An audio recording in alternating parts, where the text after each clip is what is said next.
Examinando a palavra de Deus, e como sempre menciono, antes Deus fala com a igreja através de um ensinamento, seja por qualquer pessoa, ele precisa falar com a pessoa que vai transmitir o ensinamento. É isso?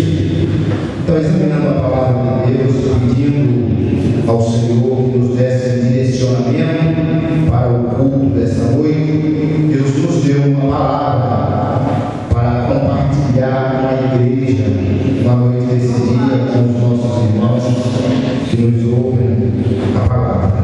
Nós vemos aqui em Atos dos Apóstolos, capítulo número 12 das Escrituras. Não está preparando os slides aí, são apenas 2 slides que nós preparamos, mas eu tenho certeza que tem uma palavra de edificação da parte do Senhor para aqueles que estão presentes nesta noite nesse lugar. Não tenho dúvida que Deus tem uma palavra de edificação para as nossas vidas, de orientação. Então nós vemos o capítulo 12 de Atos dos Apóstolos, e nesse capítulo nós vimos uma situação, né?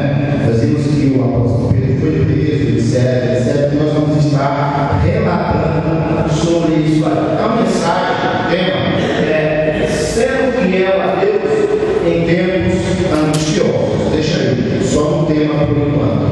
Então nós temos um tema para a mensagem que Deus colocar no nosso coração. Veio do pode ter certeza, irmão.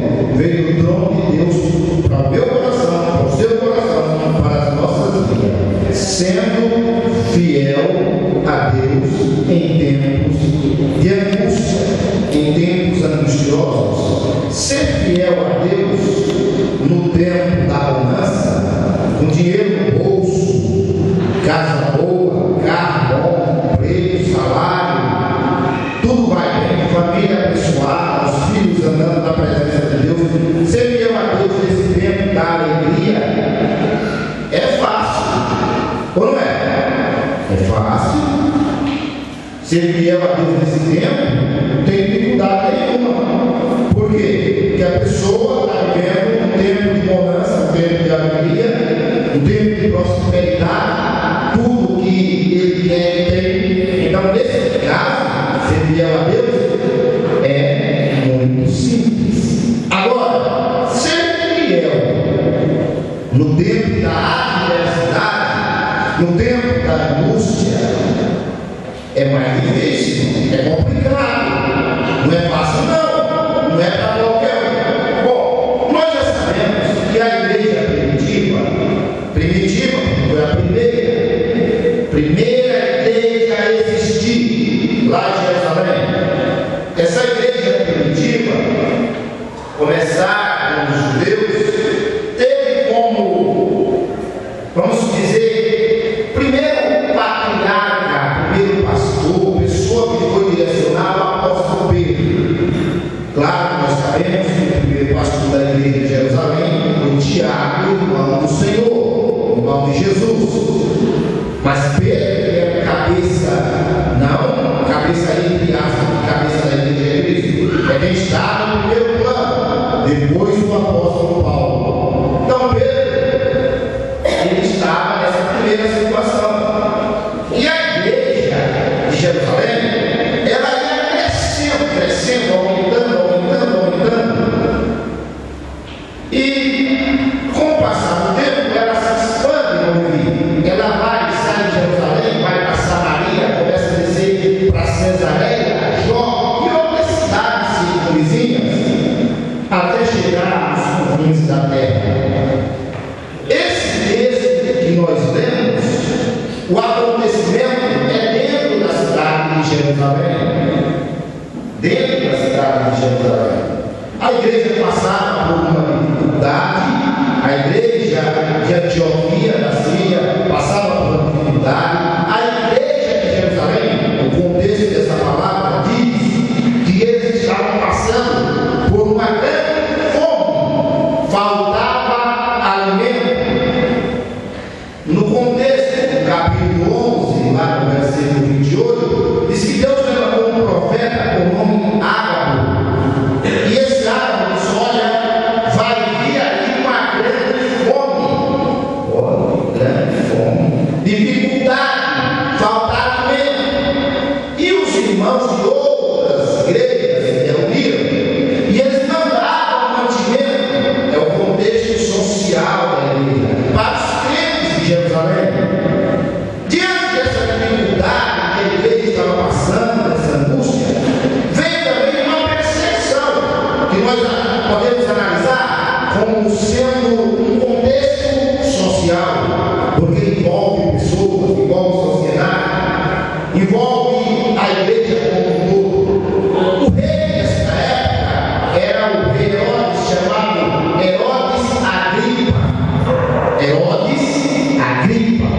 Esse Herodes Agripa, ele era contra a igreja nascente. E ele, pelo texto que nós lemos, começou uma perseguição contra a igreja. Desencadeou uma perseguição contra a igreja. E ele prende Tiago, irmão de João, os filhos de Zebedeu.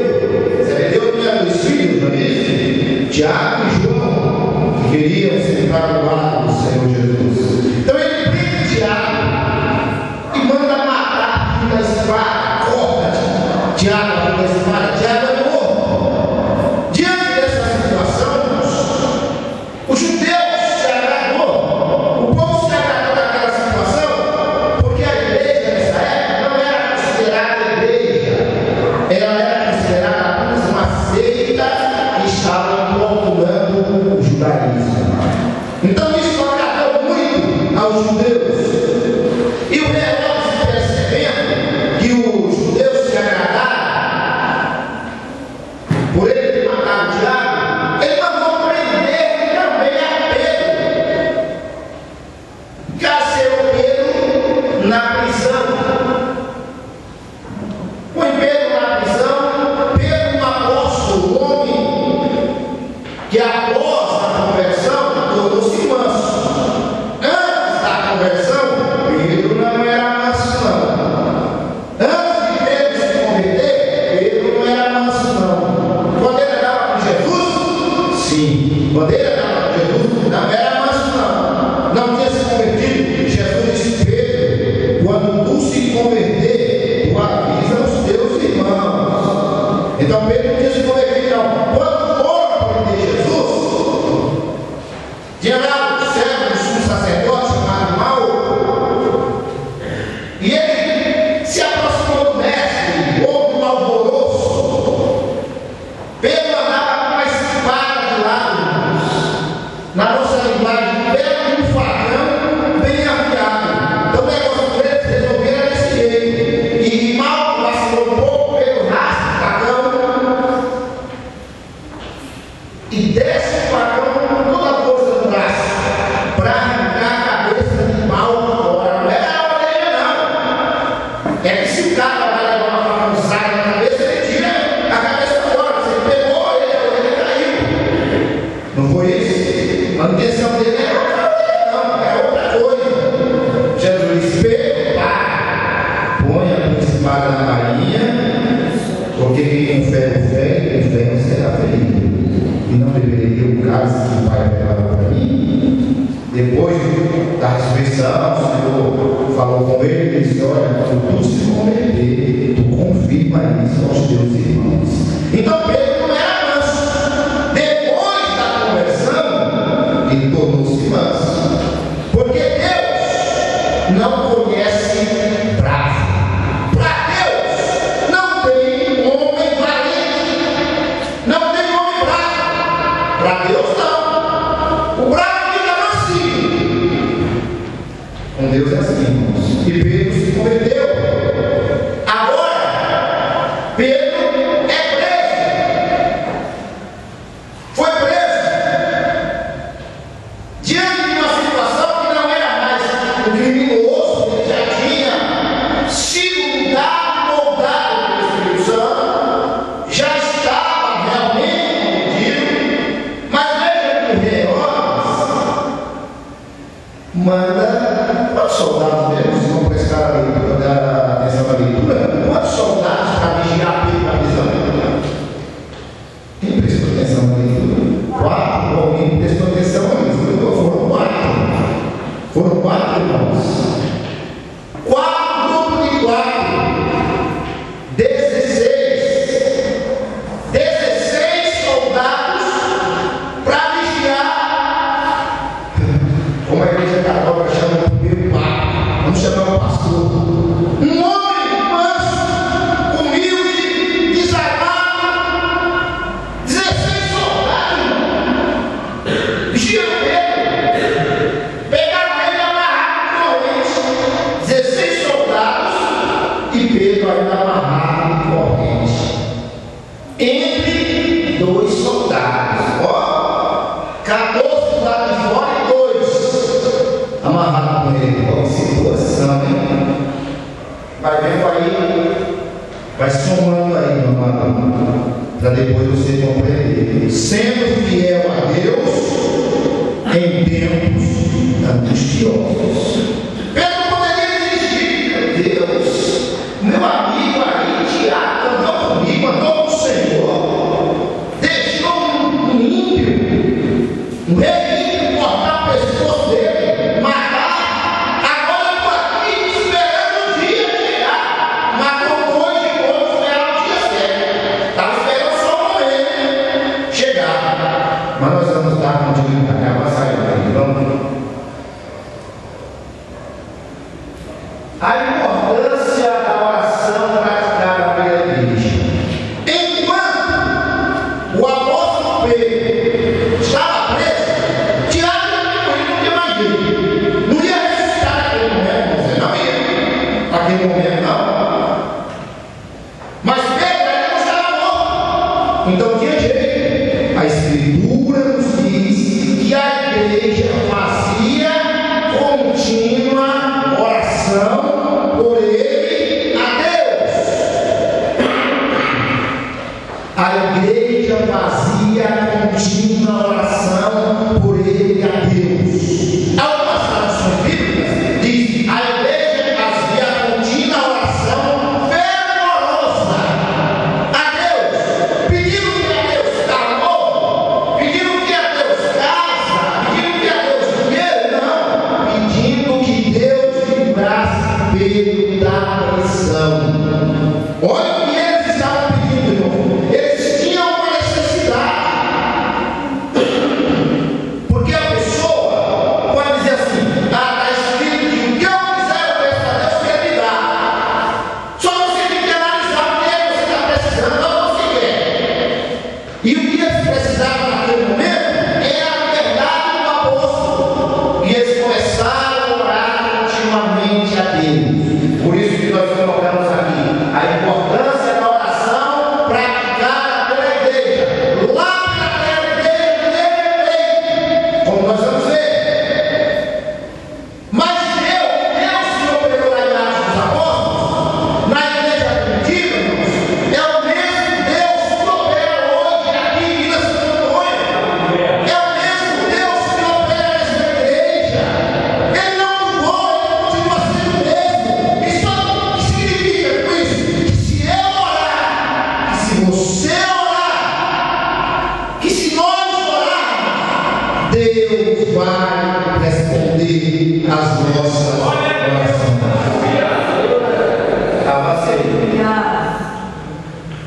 A Escritura diz: Josué orou. E o sol falou, nós estamos falando da importância da oração. Veja, pessoal, aqui está entre aspas. Deus move os céus mediante uma atitude de oração sincera. Josué orou e o sol parou. Algo aconteceu. Por quê? Porque o sol é estático, ele já é parado. Alguma coisa aconteceu porque nós não vamos estar relatando aqui, não é isso? O problema não é esse. O que eu aprendo, irmão, sobre oração é que quando eu oro com sinceridade, não é que eu não sou pecador. A Escritura diz: Deus não ouve a pecador. Jesus disse: Deus não ouve a pecador. Mas mesmo Jesus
e fez descer fogo do céu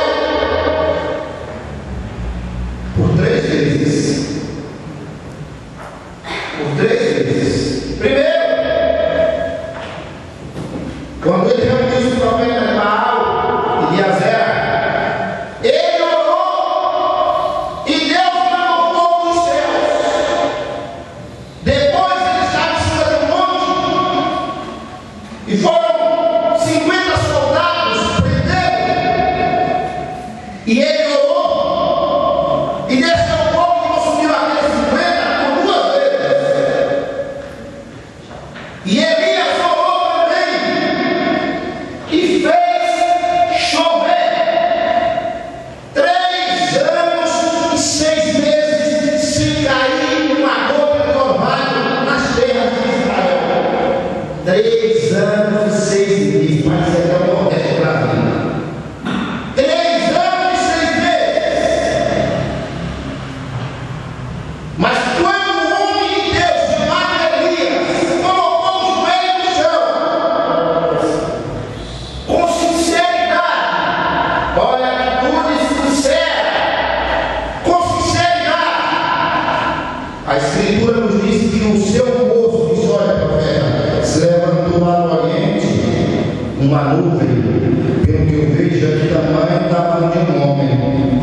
Ele disse: não se desce desse monte, avisa ao rei que ele arruma a sua carruagem e vai embora, porque senão a chuva pegaria no caminho. 3 anos e meio sem chover.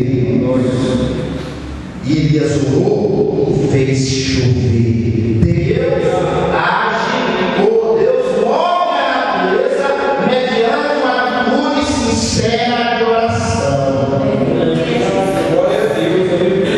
Deus move a natureza mediante a atitude sincera de oração. Deus faz acontecer. Olha, não tem um louvor que veio aqui na minha mente agora, que diz: vai acontecer, tem que acontecer. Eu não posso fazer acontecer, você não pode fazer acontecer, mas nós podemos ser sinceros. E se nós formos sinceros, Deus faz acontecer. Chuva lá de prosperidade, Deus faz prosperar, Deus faz nascer, Deus faz brotar. E o crente canta o hino da glória. A oração livrou Pedro da prisão e da morte. Pedro estava lá preso para um dia marcado para morrer. Estava no corredor da morte, só esperando o dia chegar. Só estava esperando isso, amarrado, acorrentado. E a igreja orando, dizendo: Deus, Senhor, e a fé não deixa Pedro morrer nas mãos de Herodes, não. Livra Pedro da morte. Nós não queremos Pedro morto, nós queremos Pedro conosco. Fazia a oração contínua a Deus, fazia a oração contínua a Deus. Sabe o que aconteceu? Deus livrou o apóstolo da morte. E se Deus livrou o apóstolo da morte, quando eu oro, Deus me livra também. Quando eu peço, Deus me guarda. Quando você pede, Deus te guarda. Quando você ora com sinceridade, Deus faz acontecer milagre na tua vida. Nós só temos que ser sinceros. Um coração sincero, diz a Escritura, não desprezará, ó Deus, a importância da oração. Por que nós estamos colocando a igreja para orar? Porque oração tem poder. Oração sincera faz acontecer. E um pequeno grupo pode se transformar em um grande grupo de pessoas na sua oração do Senhor. A importância da oração. Vamos aí. Paz. 2.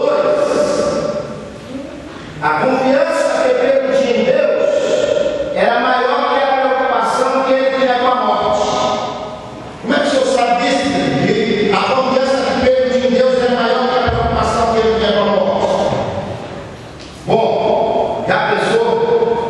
Se fosse eu ou você, nós presos no corredor da morte, marcado um dia para morrer.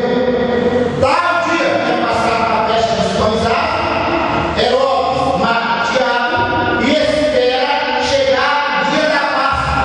No dia da Páscoa, ele ia matar o apóstolo Pedro. Estava só esperando. Já pensou se fosse você preso aí, esperando o dia da morte chegar, com o dia marcado, com hora marcada, e o povo esperando? Eu acho que a pessoa da minha angústia.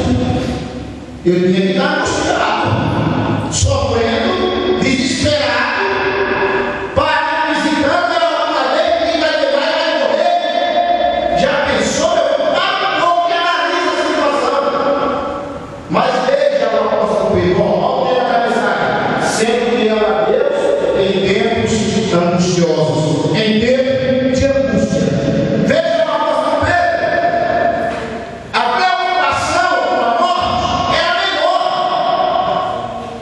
do que a confiança que ele tinha em Deus. A confiança que Pedro tinha em Deus era maior do que a preocupação com a morte. Como é que eu posso saber disso? A Escritura diz que Pedro dormia. Irmão, já parou para pensar? 16 soldados vigiando, esperando o dia da morte chegar para ele sair. O dia da morte chegar, 2 soldados, um do lado e do outro, acorrentado com você para você não fugir, e você nem bandido era. E você dormindo, era isso que estava fazendo, eu vou dormir. Deixa esses soldados vigiarem aí, deixa que vigiem, eu vou dormir. Foi dormir tranquilo. O que é que eu aprendo com isso, meu filho? Pedro dormia acorrentado entre 2 soldados. O que é que eu aprendo com isso? Quando eu confio em Deus, da minha preocupação com o meu dia a dia, com o que pode acontecer, tem que ser menor que a confiança que eu tenho nele. Eu tenho que depositar minha confiança em Deus. Deposite a tua fé em Deus. Deposite a tua confiança em Deus. Deposita coragem, porque quem deposita confiança e coragem, Deus faz acontecer. Deus faz acontecer. Esses soldados que vigiavam Pedro, eles foram a Escritura diz que eles foram justiçados. No mesmo texto, Pedro saiu, eles nem viram, e Herodes mandou executá-los.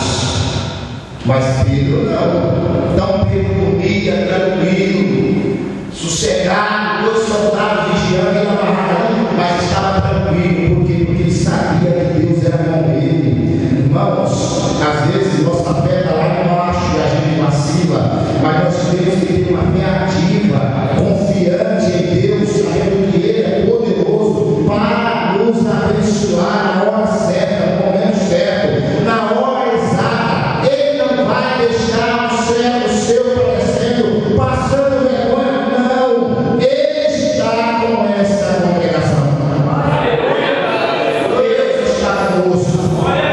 A confiança que Deus, que Pedro tinha em Deus era maior do que a preocupação que ele tinha com a morte.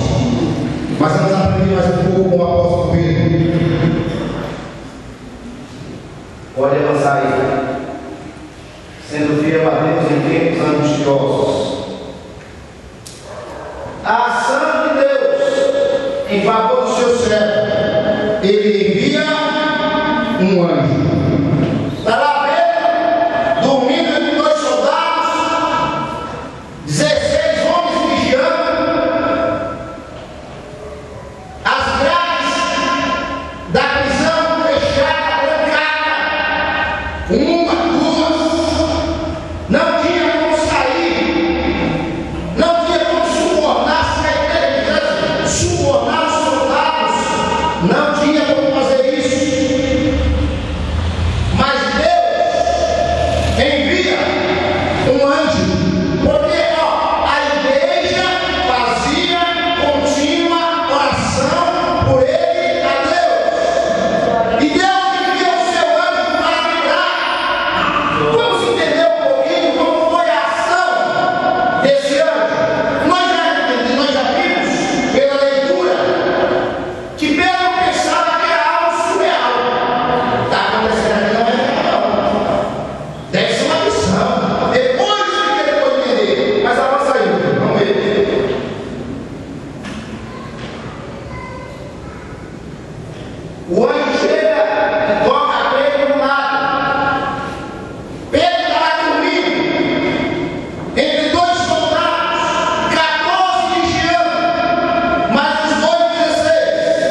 tem que sair de uma posição de marasmo, está parado para uma posição de ação, de agir, mudança de posição. O anjo disse: acorda, mude de posição, levanta-te depressa.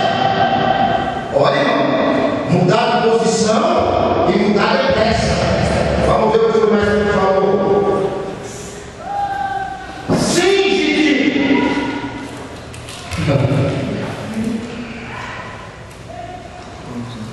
Cinge-te. Sabe o que ele falou? Veste-te adequadamente. Meu Deus. Irmãos, nós estamos diante da maior autoridade do universo, que é Jesus. Onde tem 2 ou 3 reunidos no nome dele, aí está ele no meio.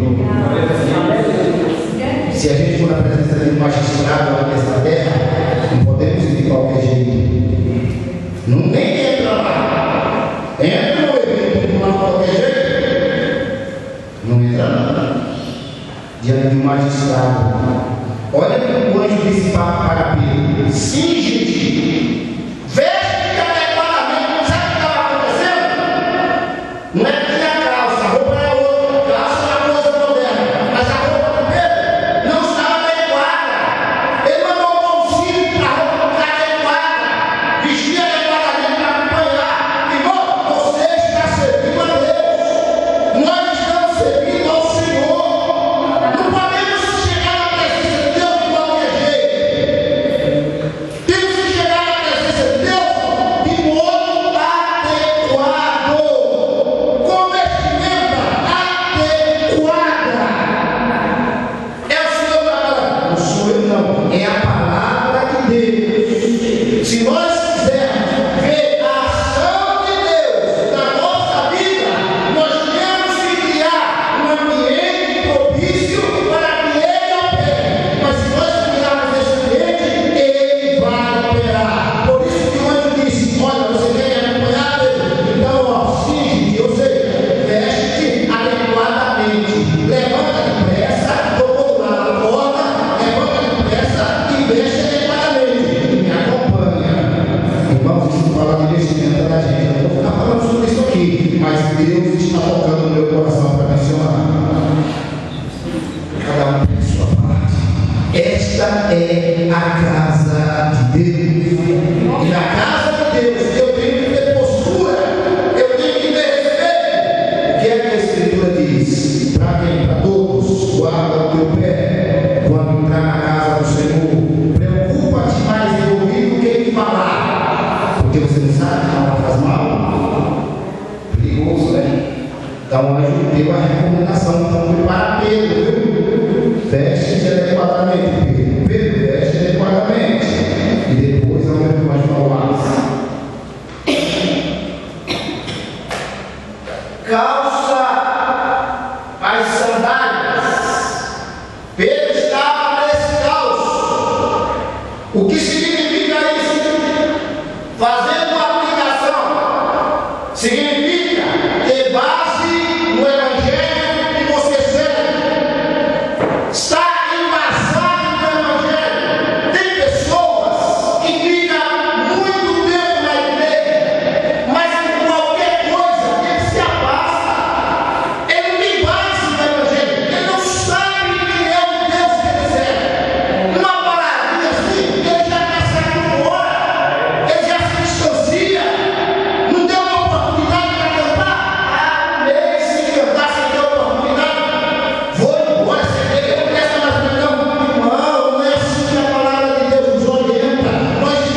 paz, a prova vem em paz, vai dar paz, mas não quer.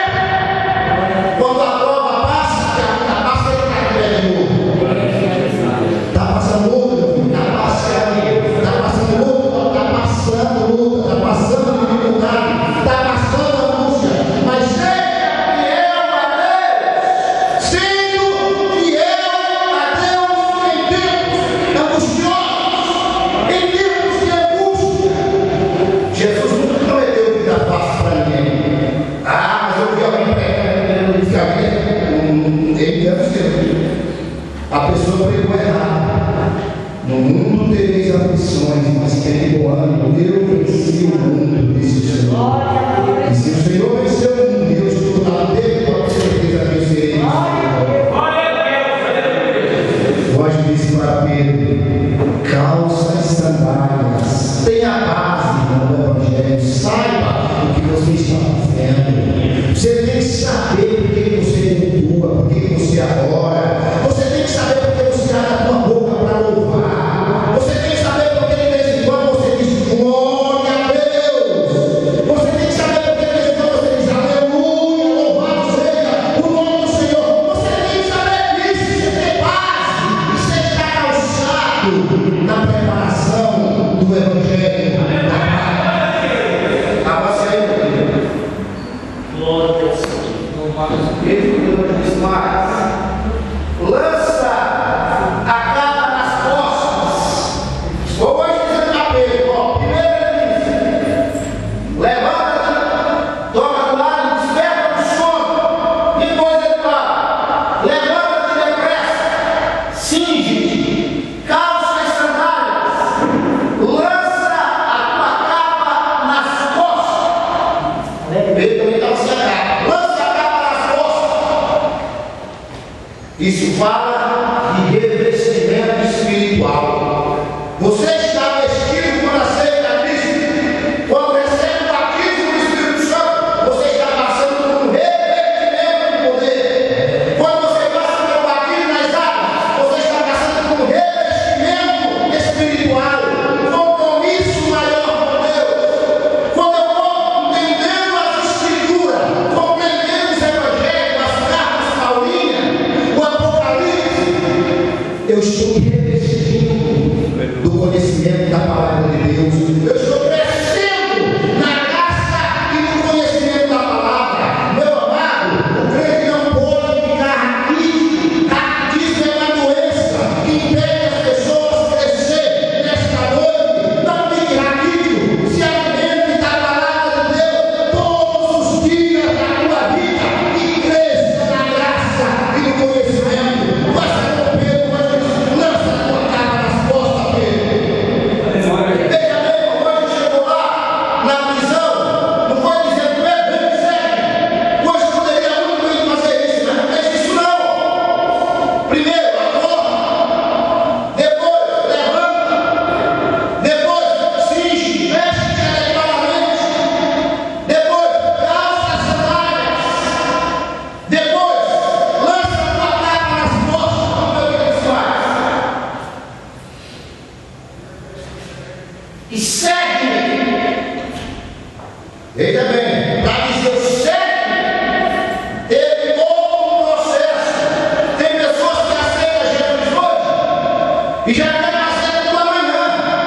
Irmãos, crescimento espiritual é algo paulatino, que acontece pausadamente. Não é da noite para o dia, não. A pessoa pode até querer. E eu me recordo de uma ilustração de uma menina que queria conhecer o mar, mas o pai não tinha um carro, não tinha condição, mas ele prometeu levar aquela menina no mar. Aquela criança tinha 2, 3 anos, o tempo foi passando, chegou a 6. O pai ganhou uma quantidade de dinheiro, melhorou de vida, comprou um carro. E a mãe, querendo ir ao mar, também lembrou. O pai falou: você prometeu a sua filha que leva ao mar, queria ir para a praia. Certo que ele levou para nós ganharmos tempo? Levou. E ao chegar na praia,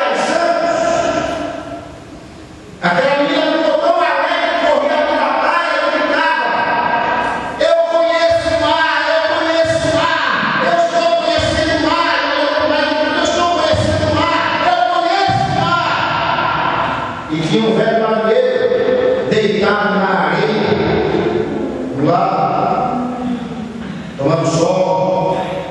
Aquele velho marinheiro levanta a cabeça e diz: menina, você conhece o mar? Ela disse: eu conheço o mar. Ele falou: e eu também.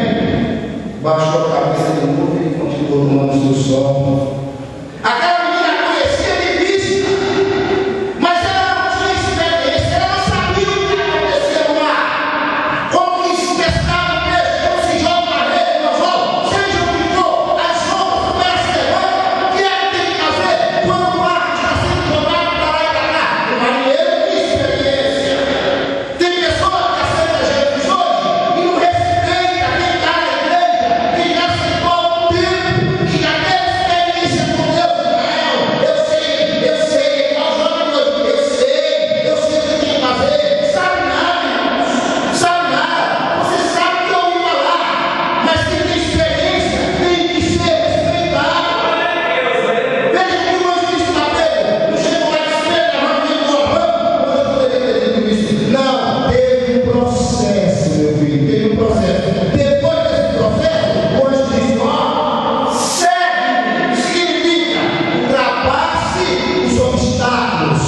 Ultrapasse os obstáculos. A cadeia não se abriu, não precisou chave, ela não se abriu. O anjo da frente veio atrás, ultrapassando o obstáculo. Nesta noite, meu filho, como o apóstolo Pedro, ultrapasse os obstáculos que estão te impedindo de prosperar. Ultrapasse os obstáculos que estão te impedindo de caminhar. Ultrapasse os obstáculos que estão te impedindo do teu ministério deslanchar. Ultrapasse os obstáculos em nome de Jesus. Ultrapasse os obstáculos. Primeiro, o anjo disse para Pedro: desperta do sono. Depois ele disse: levanta-te depressa. Depois ele disse: cinge-te. Depois ele disse: calça as sandálias. Lança a tua capa nas costas e ultrapasse os obstáculos. Você está preparado para ultrapassar o obstáculo, meu filho? Se está